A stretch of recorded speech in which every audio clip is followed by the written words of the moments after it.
Fala galerinha, esse é o seu canal História na Telinha, eu sou o professor Valdemir e a aula de hoje é sobre independências, a independência do Haiti e da América Espanhola.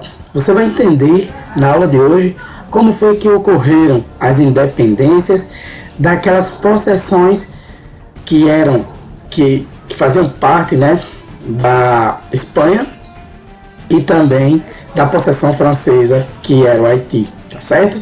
Então, vem comigo, vamos aprender. Independência em São Domingos, atual Haiti. A América Espanhola, assim como a portuguesa, também foi palco de inúmeras revoltas sociais e lutas pela independência. Inicialmente, vamos estudar o caso do Haiti. As terras onde hoje é o Haiti faziam parte da ilha de Hispaniola, onde Colombo aportou em 1492. Na segunda metade dos anos 1600, o século XVII, a parte ocidental da ilha, rebatizada então de São Domingos, foi ocupada pelos franceses. Já a parte oriental continuou com os espanhóis. E que ilha é essa? É uma ilha que fica próxima a Cuba. Cuba mais para cá, né, mais para oeste. O Brasil está mais a sul, ok? Está no sul. Estados Unidos mais acima, no norte. E essa é a antiga ilha de Hispaniola. Cristóvão Colombo aportou primeiro aqui, quando encontrou a América. Foi o primeiro local que ele achou em 1492 e batizou essa ilha de Hispaniola por conta da Espanha. Depois, os franceses tomaram posse do lado ocidental, ou seja, do lado do poente, né? Lado esquerdo da ilha. O lado direito continuou com a possessão da Espanha.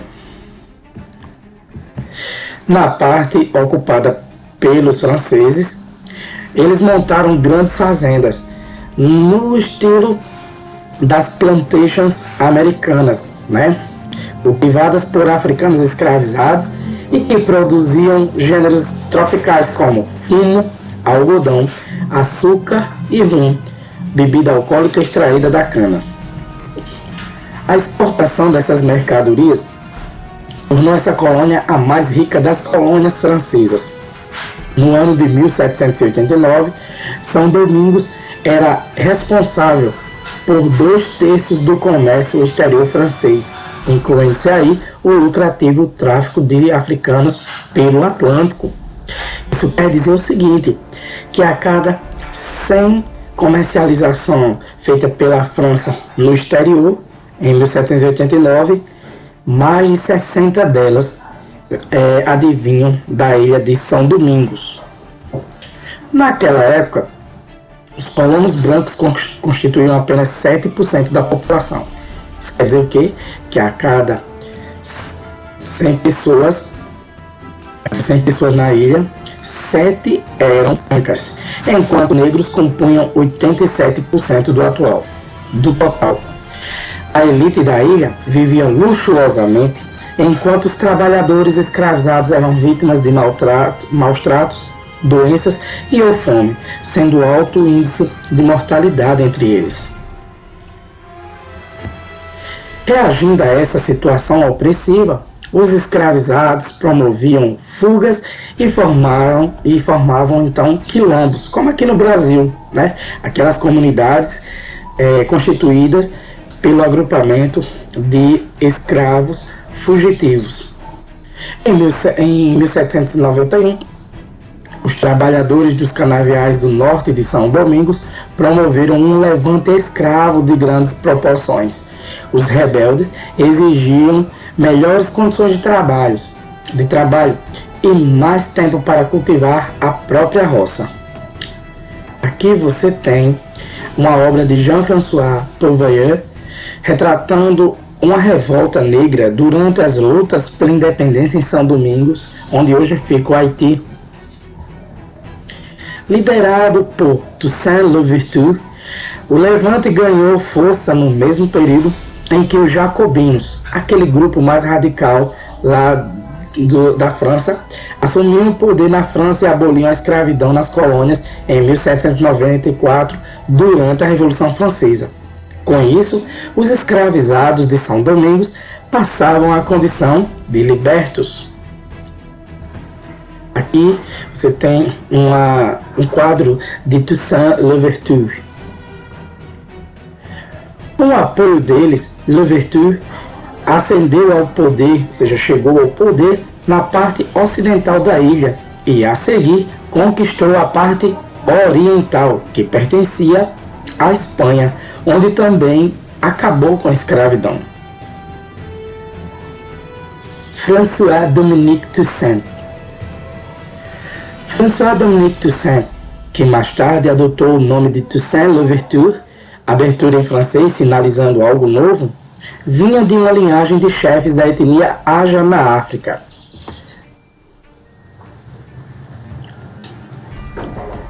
Seu pai foi aprisionado e trazido a São Domingos em um navio negreiro.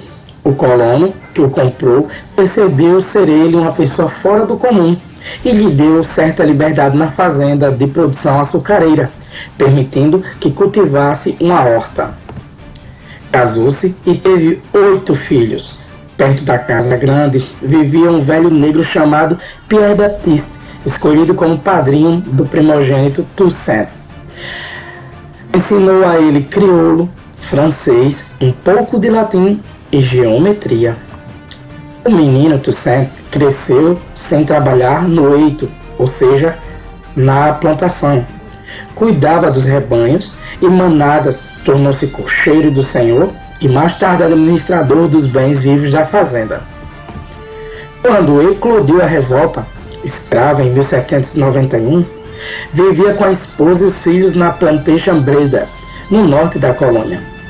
Uniu-se aos rebeldes no ano de 1793, mas com a invasão napoleônica foi capturado e deportado para a França, onde faleceu no ano seguinte, fragilizado por cruéis torturas. Isso aqui é um trecho das historiadoras Maria Lígia Prado e Gabriela Pellegrino no livro História da América Latina. A formação do Haiti. Entre 1794 e 1802, a ilha foi governada por Toussaint Louverture, que tentou reorganizar sua economia. Mas o líder negro sofreu forte oposição dos senhores brancos, de parte dos mestiços, e teve ainda contra si o fato de os libertos não quererem trabalhar nas fazendas de seus antigos senhores. Enquanto isso, na França, ocorreu uma nova reviravolta no processo. Napoleão Bonaparte tomou o poder, anulou a lei abolicionista aprovada pelos jacobinos e enviou um exército de 25 mil homens para retomar São Domingos. As forças de Bonaparte invadiram a ilha, prenderam o líder negro e o enviaram à França, onde ele foi torturado e morto. As lutas pela independência, no entanto, continuaram agora sob o comando do ex-escravo Jean-Jacques Dessalines, que tenha sido general no exército de Louverture. Aí está Dessalines. Usando como lema liberdade ou morte, o exército de Dessalines conseguiu vencer franceses e proclamar a independência de São Domingos em 1804. O novo governo optou pelo nome indígena da ilha Haiti do Aruac, Haiti, que significa terra montanhosa. A República do Haiti foi a primeira nação da América a acabar com a escravidão e a segunda a se tornar independente depois dos Estados Unidos da América. A França, no entanto, só reconheceu a independência do Haiti 21 anos depois e mediante vultosa indenização. Então, a França só viria a reconhecer a independência haitiana em 1825, depois de eles pagarem uma grande indenização. Afinal, tratava-se de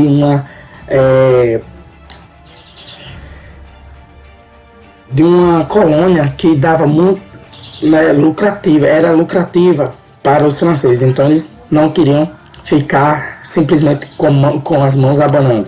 Eles achavam que os investimentos não poderiam ser por nada na ilha. As lutas vitoriosas dos negros escravizados no Haiti espalharam por toda a América o haitianismo, isto é, o medo de levantes escravos bem-sucedidos, como os que moveram a luta pela liberdade naquela ilha da América Central. Então nós vemos aí como foi o processo de independência haitiano, né, iniciado com Toussaint Louverture e prosseguido com Jean-Jacques Dessalines, mesmo, né, com a intenção do exército de Bonaparte de retomar o domínio para os franceses. Localização geográfica do Haiti. E aqui nós temos uma pergunta para você aí refletir. Para os afrodescendentes do Haiti, liberdade era, antes de tudo, o fim da escravidão. E para você, o que significa liberdade? Pense e responda a si mesmo. A revolta de Tupac Amaru. Em fins do século XVIII, nos anos 1700 ainda, as populações indígenas do vice-reino do Peru eram lideradas por curacas, eram chefes indígenas.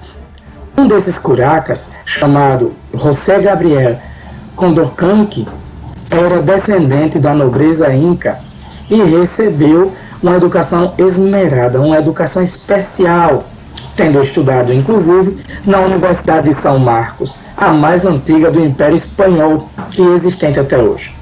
Ele liderava vários povos que eram chamados de pueblos da província de Tinta, no vice-reino do Peru. Aqui nós temos José Gabriel. E para nós sabermos onde ficava o vice-reino do Peru, nós temos um mapa da época. Aqui nessa coloração creme, certo? Vice-reino do Peru, a oeste de onde fica o Brasil. Cada um desses povoados tinha a obrigação de pagar à coroa espanhola um imposto e de cumprir com a mita, ou seja, a obrigação de enviar um determinado número de indígenas para trabalhar para os espanhóis durante determinado período do ano. Geralmente eram 6 meses, certo? Eram meses. Então, se reunia um grupo de indígenas e eram enviados do pueblo para determinada localidade onde eram feitos os trabalhos para a monarquia espanhola. E quando terminava esse período, aquele grupo voltava, aqueles que voltassem vivos, porque geralmente o serviço era bem desgastante, e outro grupo de índios ia para aquele local. Era a mita. No reinado de Carlos III, a Espanha aumentou os tributos pagos pelos povoados indígenas, o que contrariou profundamente os curacas, os líderes indígenas. Ao perceber que o prestígio da liderança indígena vinha diminuindo e que a opressão sobre os mitaios aumentava, o curaca José Gabriel solicitou às autoridades o fim do cumprimento da mita pelos índios nas perigosas minas de São Luís Potosí, povoado localizado em uma região alta e fria da atual Bolívia. Veja como era o trabalho nessa mina. As minas eram dentro da terra, entrava-se nela por meio de buraco e a acessavam, né? Tinham acesso ao seu interior por meio de escadas feitas de corda, couro e madeira. Era perigoso, além de enfrentar o frio, e eles trabalhavam, né, nessas minas sob o risco também ainda de terem desmoronamentos. Então, tudo isso foi levado até os reis da Espanha, né, como demanda daquele povo local, daquele pueblo. Só que ele expôs às autoridades a longa distância que os indígenas tinham de percorrer a pé, as doenças que os acometiam e a ausência prolongada por meses desses agricultores nos seus pueblos. As autoridades espanholas, no entanto, negaram a todos os seus pedidos O líder então optou pela revolta. José Gabriel mudou seu nome para Tupac Amaru II, em homenagem a seu antepassado Tupac Amaru, último imperador inca e líder da resistência aos espanhóis quando esses tomaram as terras dos incas. Aí está Tupac Amaru, né? José Gabriel. A revolta começou em 1780 com a captura e a execução de Antônio Arriaga, maior autoridade da província de Tinta, responsável por abusos cometidos contra os índios mitaios. A revolta de Tupac Amaru teve a participação de milhares de pessoas, entre índios, mestiços e negros escravizados. O movimento se alastrou rapidamente. E aí você tem uma representação da revolta de Tupac Amaru. Os rebeldes obtiveram várias vitórias contra as forças realistas, ou seja, contra as forças do rei, mas os reforços enviados pela Espanha decidiram a luta em favor dessas forças. Tupac Amaru foi preso e executado na praça central de Cusco, que tinha sido a capital do Império Inca. Assim como Tiradentes, ele foi enforcado e esquartejado. E aí você tem um quadro que representa o momento da execução de Tupac Amaru. Então, é uma execução brutal, né, em que seus membros foram amarrados a cavalos, e quando foi dada a ordem, os cavalos partiram correndo e seus membros, né, foram decepados de seu corpo. A revolta de Tupac Amaru foi sufocada, mas o medo de levantes da maioria indígena continuou atemorizando as elites da América Espanhola. Então, assim como aconteceu, né, com o levante, a revolta e a independência do Haiti, a revolta de Tupac Amaru foi mais uma revolta na América Latina e sacudiu as bases, né, do poder europeu, agora dessa feita da monarquia espanhola. A América Espanhola, população e etnias.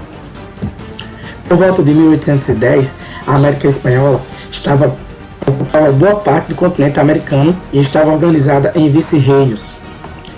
Seu território possuía uma variedade grande de climas e relevos, e sua geografia dificultava a comunicação entre esses vice-reinos. A população, por sua vez, era composta de quase 20 milhões, 18 milhões de pessoas, e estava distribuída conforme a tabela a seguir. Você tinha, dentre toda a população, que era de 18 milhões de habitantes em 1810, 8 milhões de índios, 5 milhões de mestiços, 4 milhões de brancos e 1 milhão de negros. É interessante notar que na América Espanhola o número de negros era menor do que o número de negros aqui na América Portuguesa, no Brasil no caso. E aqui você vai ter a sociedade colonial espanhola, quando esta já tinha 20 milhões de pessoas. 1% era composta, né, de chapetones e clero, eram espanhóis que tinham direito a altos cargos aqui na América Espanhola. Os crioulos eram filhos de espanhóis ou netos de espanhóis nascidos aqui na América, né? E faziam parte da elite colonial, grandes proprietários e comerciantes, e eles podiam integrar as câmaras municipais, os cabildos. Eles faziam parte de 13,5%. De 27,5%, nós tínhamos mestiços, capatazes e artesãos que serviam aos crioulos. E 58% eram índios e negros explorados como escravos ou semi-escravos por meio da mita, né, aquela obrigação de um grupo indígena de trabalhar durante alguns meses em um determinado lugar, ou repartimento, que era o trabalho forçado em minas, ou na encomienda, trabalho servil nos latifúndios agroexportadores, também chamado de haciendas ou plantations. A maioria dos brancos pertencia à elite crioula, ou seja, era composta de descendentes de espanhóis nascidos na América. E embora fossem maioria da elite, os crioulos descendentes de espanhol nascidos na América eram impedidos de ascender socialmente. Então, nós tínhamos aqui o seguinte: se um crioulo, ou seja, um filho, neto de um espanhol que havia nascido aqui, esse tal tinha nascido aqui, ele ocupava determinada posição na sociedade, mas ele não poderia ir para cima, ou seja, não poderia ocupar um cargo, né, muito importante no governo. Isso aí só podia ser ocupado por um espanhol, né, mesmo, ou seja, aquele que tivesse nascido na Espanha, porque os espanhóis eles davam muita atenção, eles tinham muito preconceito com relação ao local de nascimento. Para os espanhóis, você era superior se tivesse nascido na Espanha. Aqui você tem um quadro em que o menino que se vê ao centro foi descrito pelo pintor como mestiço. Notem os traços do menino, fruto do casamento entre um membro da elite espanhola aqui e uma nativa da América. Veja, considerava o menino mestiço porque o homem tinha vindo da Espanha e a mulher era filha descendente de espanhóis, mas ela nasceu aqui na América. Note, porém, que os traços do menino são de europeu. Então, você tinha considerado como mestiços, né, para os espanhóis, aqueles que eram nascidos, né, da relação entre pessoas espanholas, descendentes de espanhóis nascidos aqui na América com espanhóis. Coisa, né? Nas sociedades hispano-americanas, os principais cargos no governo, no exército e na igreja eram reservados aos chapetones, colonos nascidos na Espanha e colonos nascidos na Espanha, perdão. No México de 1808, por exemplo, havia apenas um bispo crioulo. Então, como já foi reforçado, né, os espanhóis davam muita importância àqueles que tinham vindo da Espanha, né? Então, aqueles que tinham nascido aqui, mesmo descendentes de espanhóis, eles não podiam chegar a altos cargos, com raras exceções. O Império Espanhol em crise. Entre 1808 e 1824, um tempo relativamente curto, o Império Espanhol na América desmoronou e, em seu lugar, se formaram quase 2 dezenas de independentes. Os movimentos de independência que deram origem a esses novos países foram motivados por fatores internos e externos. Internamente, cabe citar os descontentamentos sociais e políticos causados pelas reformas do rei espanhol Carlos III e seu rei, né, e seu filho Carlos IV, Carlos III e Carlos IV, na segunda metade do século XVIII. Com o objetivo de extrair mais riquezas da América, a monarquia espanhola impôs monopólios sobre um número crescente de produtos, entre eles o fumo, as bebidas alcoólicas, a pólvora e o sal. Ou seja, só podia se fazer negócio, né, com esses produtos com a metrópole, né, no caso a Espanha. As colônias espanholas só poderiam comercializar com a Espanha. Também a Espanha reassumiu a administração dos impostos antes arrendada a contratadores privados e aumentou o rigor da cobrança. Extinguiu o sistema de portos únicos e autorizou 20 outros portos da América a fazerem comércio com a Espanha. Esse comércio livre e protegido favorecia a Espanha, aumentando a circulação de mercadorias e a arrecadação fiscal. Os monopólios e a opressão fiscal geraram insatisfação entre os habitantes da América como um todo e frustravam a pretensão dos crioulos a um livre comércio com todas as nações do mundo. Quanto aos mais pobres, as reformas dos reis espanhóis não melhoraram em nada a vida deles. Então, nós vemos aqui três medidas adotadas pelos reis espanhóis que só aumentavam o controle e o lucro espanhol enquanto tiravam a liberdade e sugavam das suas colônias aqui na América, né? E o povão mesmo não sentiu nenhuma diferença com relação a essas medidas.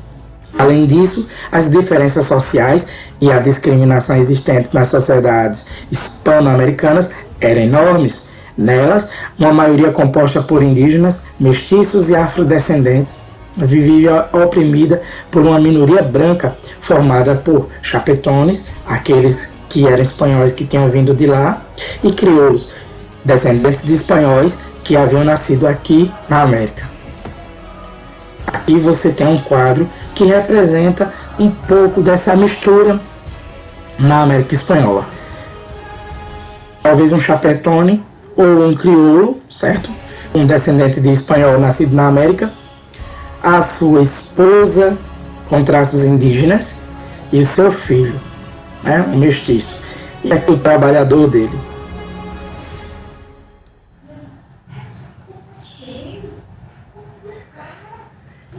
E aqui na própria imagem você vai ter uma legenda, né? O 1 é o espanhol e Índia, os dois.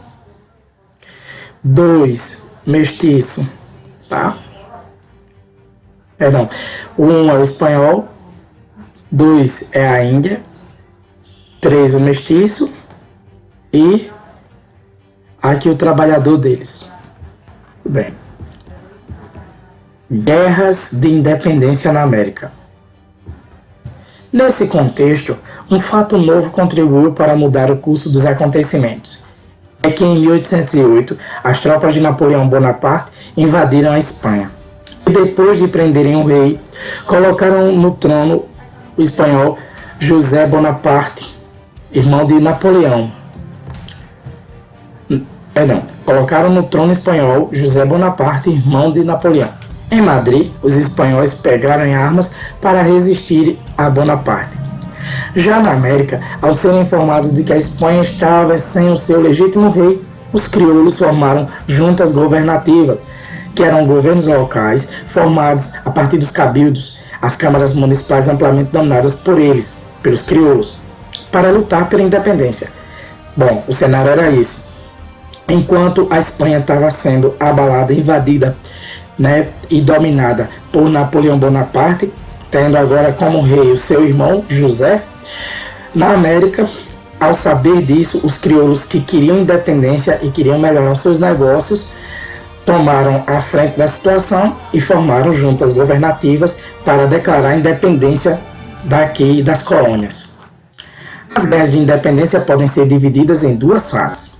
Na primeira fase, de 1810 a 14, os habitantes das colônias liderados pelos crioulos em cidades como Caracas, Buenos Aires, Bogotá e Santiago formaram exércitos e obtiveram importantes vitórias contra os realistas, ou seja, contra as forças reais, aqueles ou contra aqueles simpatizantes da coroa espanhola. Naqueles anos, as forças de Bonaparte controlavam a maior parte da Espanha e os espanhóis estavam ocupados com a expulsão dos franceses de seu território.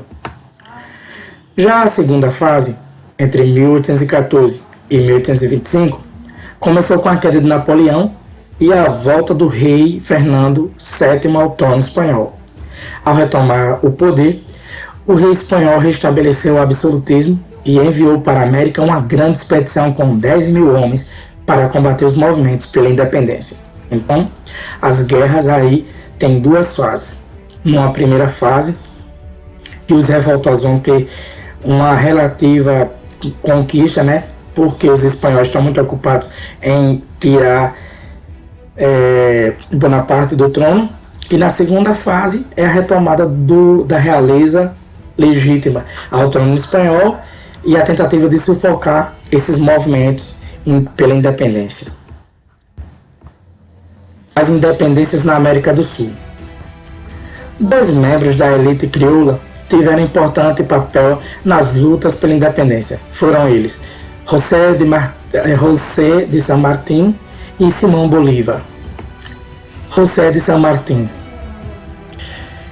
José de San Martín nasceu em 1708, esse moço, José de San Martín, onde hoje é a província de Corrientes, na Argentina. Aos 6 anos de idade, foi com a família para a Espanha, onde estudou e seguiu a carreira militar, tendo lutado contra as tropas de Napoleão que tinham invadido o país. Em 1812, voltou para a região do Prata e assumiu o comando da luta contra os espanhóis, vencendo-os na Batalha de São Lourenço. A independência das Províncias Unidas do Rio do Prata foi liderada por San Martín e proclamada em Tucumã no dia 9 de julho de 1816. Está a batalha que ele enfrentou. Depois, à frente de um exército de 5.000 soldados, José de San Martín consolidou a independência do Chile em 1818, proclamada por Bernardo O'Higgins, líder do movimento chileno 2 meses antes. Em seguida, desembarcou com seus soldados na costa peruana com 4.000 homens, protegido por navios ingleses, e colaborou para a independência do Peru em 1821. Aí você pergunta, por que a Inglaterra entra nessa questão da independência, se ela não queria a independência dos Estados Unidos? Ora, as 13 colônias que constituíram o núcleo inicial dos Estados Unidos davam lucro à Inglaterra, então eles não queriam. Mas como as colônias não eram deles e eles queriam um novo mercado consumidor, então nós temos aí um cenário perfeito para a Inglaterra. A Inglaterra, como se sabe, tem interesse em conquistar mercados na América. Por isso que eles apoiaram o projeto e a luta de Simão Bolívar. Enquanto isso, outro exército de libertação, sob o comando de Simão Bolívar, travava uma guerra dura contra as forças leais à Espanha. O projeto de Bolívar era ver formar-se na América uma confederação republicana, isto é, uma associação de estados independentes unidos por objetivos de cooperação e defesa.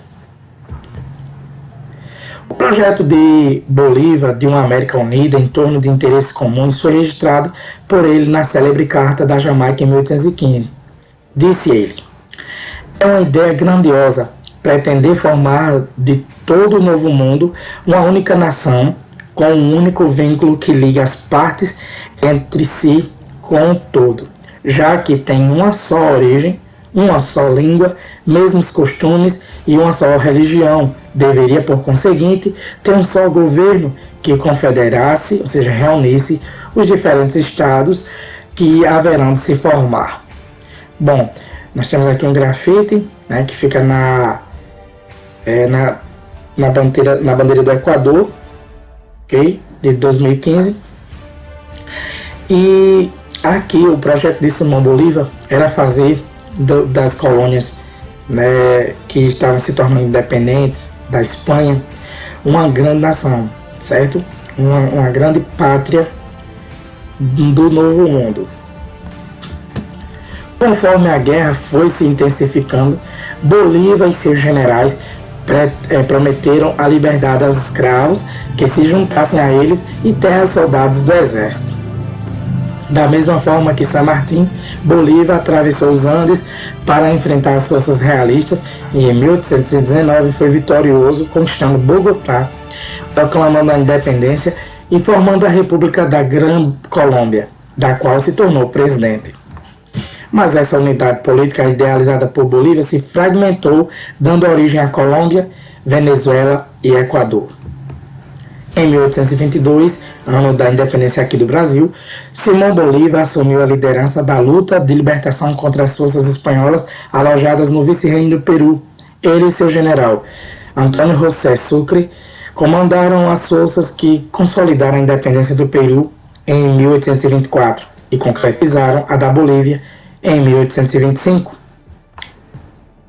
Aqui você tem as rotas das forças de libertação do século XIX.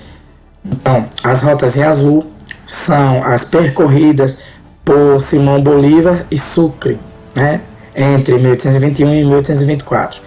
Ele saiu de Angostura Foi para Bogotá, depois Caracas e seguiu em direção ao sul. Já San Martín partiu de Buenos Aires, foi para Mendoza, chegou a Santiago, seguiu para Lima, prosseguiu então para Guayaquil. A independência do México.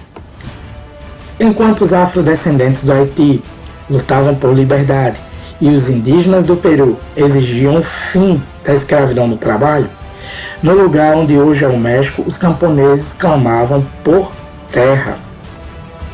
Em 1810, um exército de camponeses pobres, liderados pelos padres Miguel Hidalgo e José Maria Morelos, sublevou-se. José Hidalgo e José Maria, os padres. Eles carregavam estandartes de Nossa Senhora de Guadalupe e exigiam independência com divisão da terra entre os pobres. Os rebeldes chegaram a formar um exército com 80 mil pessoas e conquistaram algumas cidades. E assim Hidalgo proclamou o fim da escravidão negra e dos tributos indígenas. Unidos contra esse movimento que punha em risco sua riqueza e privilégios, crioulos e chapetones o reprimiram duramente e a seguir fuzilaram o padre Hidalgo. Durante a repressão ao movimento camponês, as autoridades espanholas confiaram o comando das tropas ao general Agustín de Iturbide. Esse representante das elites locais, então, tomou o poder e proclamou a independência do México em 1821. Veja só, a situação era meio complicada. Os padres lideravam um movimento popular, né? O movimento dos camponeses como é que se diz? Buscando direito à terra. E aí, os chapetones e os crioulos, a elite, prendem os líderes e fuzilam, né? Só que a elite entrega a direção da localidade ao general Agustín Iturbide, que dá um golpe e assume o poder, né, declarando a independência do México. Agustín de Iturbide. No ano seguinte, ele deu um golpe e proclamou-se mais um, né? E proclamou-se imperador com o título de Agustín I. Pouco depois, no entanto, a elite crioula do México, com a ajuda do exército, derrubou o imperador e proclamou a república, né? Por quê? Porque a elite não queria um império, né? Uma nova monarquia. Eles estavam cansados, eles estavam querendo mais liberdade. E mais liberdade para eles significava que eles deveriam ter uma república e não uma monarquia. A América Espanhola, ou melhor, na América Espanhola, o projeto de independência que venceu foi o das elites crioulas. Por isso, a concentração de terras em mãos de poucos e as enormes diferenças sociais entre ricos e pobres se mantiveram inalteradas. Exclusão e marginalização na América. De acordo com a maioria dos analistas, a independência política beneficiou sobretudo os crioulos que lideraram o processo de lutas e ao mesmo tempo definiram os limites dessa independência. Enquanto as elites dos novos países se ocupavam da grande política, a maioria, formada de pessoas pobres, mantinha a esperança de que a independência lhes trouxesse melhores condições de vida, acesso à terra e participação política. Os povos indígenas e de origem africana e seus descendentes integram essa maioria, que continua lutando por melhores condições de vida e cidadania plena. Aqui nós temos uma mulher da nação Quichua tecendo fibra de alpaca. As cores são fornecidas por tinturas vegetais de diferentes plantas. E na outra imagem temos descendentes de quilombolas tocando banjo e flauta ao centro e um remanescente do quilombo, localizado na Jamaica, em fotografia de 1946. A Jamaica, assim como o Haiti, recebeu uma grande quantidade de africanos escravizados. Por que a América Espanhola se dividiu em vários países? No Congresso do Panamá, em 1826, Bolívar continuou lutando para que as nações livres da América se unissem e formassem um único país, mas não conseguiu realizar seu sonho. A América Espanhola se fragmentou em 19 nações, 19 estados, cada qual com um governo próprio.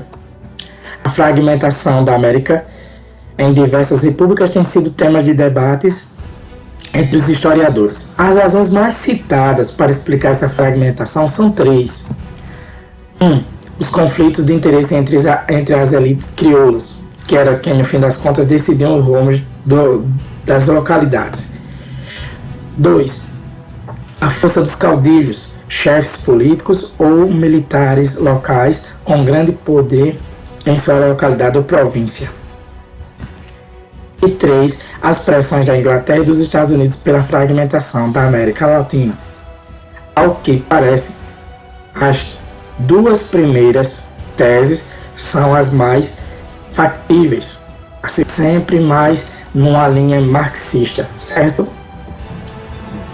Então aqui você tem um mapa político da América no ano de 1830, quando as nações, as colônias espanholas ficaram independentes. Então o mapa mostra os estados independentes da América em 1830. Naquela data apenas as ilhas de Cuba e Porto Rico continuavam sob o domínio da Espanha. Porto Rico e Cuba ainda estavam sob domínio espanhol. O Brasil tinha se tornado independente em 1822. A primeira nação latino-americana a se tornar independente foi o Paraguai, em 1811. Em seguida, ou melhor, Venezuela em 1810. Paraguai, 1811. Aí em seguida, nós temos a Argentina, 1816. Colômbia, 1819. Peru, 1800. Colômbia e Chile. Chile, 1818. Colômbia, 1819. Peru, 1821. Deixa me ver o que mais. São Domingos, 1822. Também em 1821, México. Bolívia, 1825. E Equador, 1822, como o Brasil.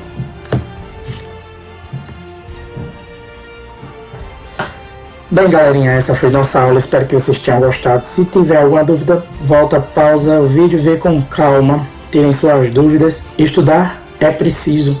Um forte abraço, fiquem com Deus, sentem o dedo no like aí, tá certo? Se gostaram, e tchau, tchau.